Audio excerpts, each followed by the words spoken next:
हाय hello नमस्ते, welcome back to your channel Sharma ma'am. तो बच्चों आज हम करेंगे class 9th maths chapter number 8 quadrilaterals in one shot. तो this video is in one short video. Okay बेटा, this is one short video. तो एक ही शॉट में हम सारे ही टॉपिक कवर कर लेंगे। Okay, so first is that what is quadrilateral. Quadrilateral क्या होता है? तो बेटा quadrilateral is a closed shape, ये तो आपको भी पता होगा। Quadrilateral is a closed shape which has four sides, four vertices and four angles. Sides A B B C C D A D sides हो गई। It's angle A B C D हो गया। वर्टिसेस मीन्स ये जो common point है दो sides का, इनको हम वर्टिसेस कहते हैं। तो what is the sum of angle sum property of quadrilateral?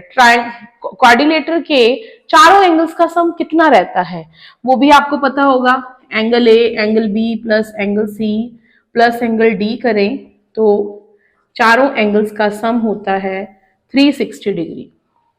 अब इसके बाद हमारे पास टॉपिक है कि कितने टाइप के क्वाड्रिलेटर होते हैं, वो सीखेंगे आज। तो बेटा जैसे कि आपको पता है, सबसे पहले क्वाड्रिलेटरल में हमारे पास टाइप्स रहती हैं। क्वाड्रिलेटरल में इसके डिफरेंट टाइप्स हैं और अलग अलग प्रॉपर्टीज हैं। तो first is kite.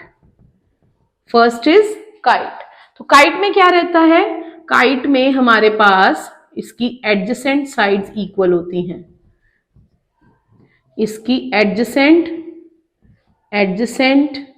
Sides are equal, means AD equal to AB and DC equal to BC।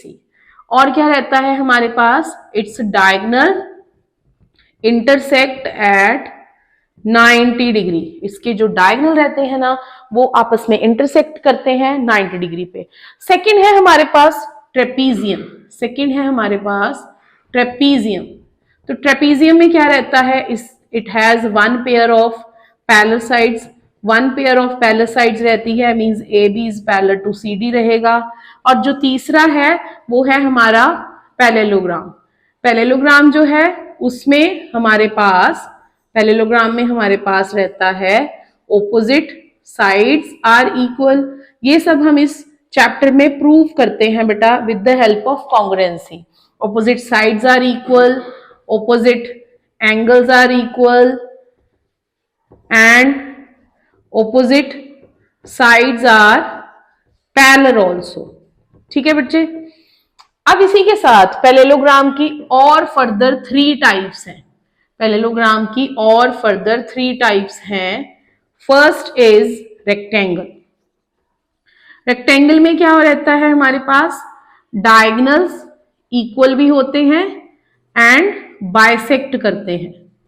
Diagonals equal होते हैं, ऑपोजिट साइड्स इक्वल होती हैं, पैरेलल होती हैं। दूसरा है हमारे पास रोम्बस भी एक पैरेललोग्राम होता है जिसमें कि डायगोनल बाइसेक्ट करते हैं एट 90 डिग्री।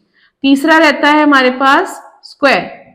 तो in square we have diagonal bisect at 90 degree and diagonals are equal. बाकी इसके साइड्स के बारे में तो हमें पता है कि रोम्बस की सारी साइड्स इक्वल होती हैं, स्क्वायर की सारी साइड्स इक्वल होती हैं, रेक्टेंगल की साइड्स ऑपोजिट साइड्स इक्वल होती हैं। तो ये है टाइप्स ऑफ क्वाड्रिलेटर, इनकी प्रॉपर्टीज। ये सब कुछ आपको याद रहना चाहिए, तभी आप क्वेश्चन कर पाओगे। उसके बाद आ जाता है बेटा प्रॉपर्टीज ऑफ पैरेललोग्राम। तो प्रॉपर्टीज ऑफ पैरेललोग्राम यही है कि जो पैरेललोग्राम है उसमें जब हम कोई डायगोनल ड्रॉ कर देते हैं, कोई भी डायगोनल, तो वो 2 पार्ट्स में डिवाइड हो जाता है, 2 ट्राइंगल बन जाती हैं और ये दोनों ट्राइंगल ही कॉन्ग्रुएंट रहती हैं। इनकी कॉन्ग्रुएंसी हमने प्रूव करनी होती है इस चैप्टर में। तो आप कर सकते हो बाय SSS, ये वाली साइड इसके इक्वल, ये वाली साइड इसके equal, BD common, so bye SSS SSS congruency rule, triangles are congruent, so diagonal divide into two congruent triangles. अब फर्दर इसके साथ हमारे पास और भी कंडीशंस हैं पैरेललोग्राम की कि उसकी ऑपोजिट साइड्स इक्वल हैं, ऑपोजिट एंगल्स इक्वल हैं, opposite sides are parallel also, ये भी कंडीशंस हमने प्रूव करनी है इस चैप्टर में। उसके बाद जो मोस्ट इंपॉर्टेंट थ्योरम है वो है मिड पॉइंट थ्योरम। तो इसका प्रूफ आपको हमारे चैनल की वीडियो पे अलग से मिल जाएगा। द मिड पॉइंट थ्योरम क्या कहती है? Mid point theorem, the line segment joining the mid points, कोई भी ट्राइंगल ले लो, the line segment joining the midpoints of two side of a triangle.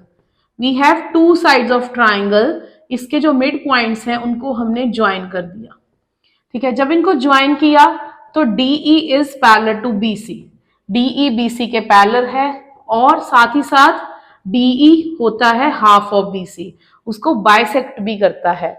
और यही रूल जो है ना बच्चे, यही रूल कन्वर्स में है। अगर ये आपको गिवन है, अगर लाइंस पैरेलल हैं, the line drawn through the mid point of one side of a triangle, अगर एक मिड पॉइंट गिवन होना चाहिए कन्वर्स के लिए, वन मिड पॉइंट होना चाहिए,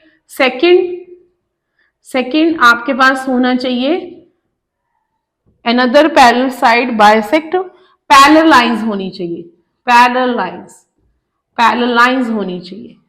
तो अगर ये साइड DE BC के पैरेलल है, DE BC के पैरेलल है और D मिड पॉइंट है, तो E भी एक मिड पॉइंट होगा। ये कहता है कन्वर्स ऑफ मिड पॉइंट। तो दोनों ही हमने क्वेश्चन में यूज करने हैं। सारी एक्सरसाइज 8.2 जो है वो मिड पॉइंट थ्योरम से रिलेटेड है और 8.1 एक्सरसाइज में हमारे पास प्रॉपर्टीज ऑफ पैरेललोग्राम हम प्रूव करते हैं, कॉन्ग्रुएंसी लगाते हैं, एंगल्स प्रूव करते हैं। तो अगर ये टोटली चैप्टर देखा जाए, एक्सरसाइज 8.1 टोटली चैप्टर नंबर 7 पे डिपेंड है, कॉन्ग्रुएंसी करनी है। और अगर इसका एक्सरसाइज 8.2 देखें तो उसमें टोटली सारी मिड पॉइंट थ्योरम है। तो अगर 8.1 आपको मुश्किल लग रही है तो आप 8.2 अकेला भी कर सकते हो। तो ये था हमारा one shot video of chapter 8। Please like, share and subscribe our channel.